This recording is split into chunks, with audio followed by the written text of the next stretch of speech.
Hi there, this is Arran from the Relove fashion team. One thing that we're always looking for in the Relove fashion entries is experimentation and new techniques.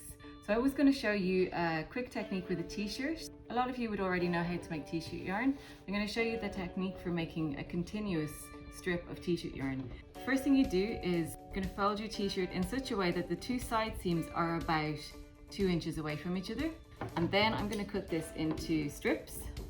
So you can decide what width you want your strips to be. Obviously if it's thinner, there'll be thinner yarn. And you're just going to cut just past that first fold there and leave it like that and start the next strip.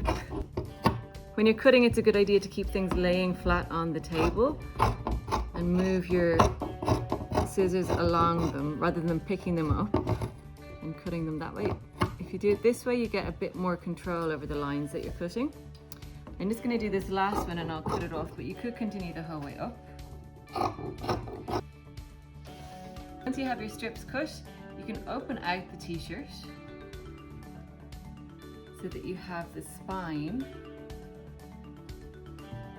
laying flat and just a single layer.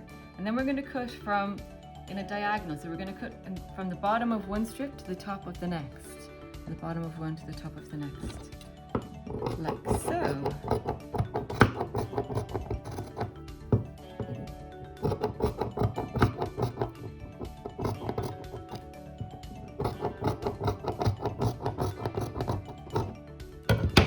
And that way you have created a continuous strip of t-shirt, which when you stretch it a little bit will coil in and curl in and become a kind of cylinder, so it'll turn into yarn that way.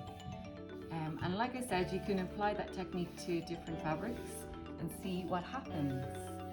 If you'd like to find out more about tips and techniques that you can use for your creations for the Relove fashion competition, it'll be at 12 o'clock online, and you can find out all the details on the Relove fashion website. Hopefully see you then.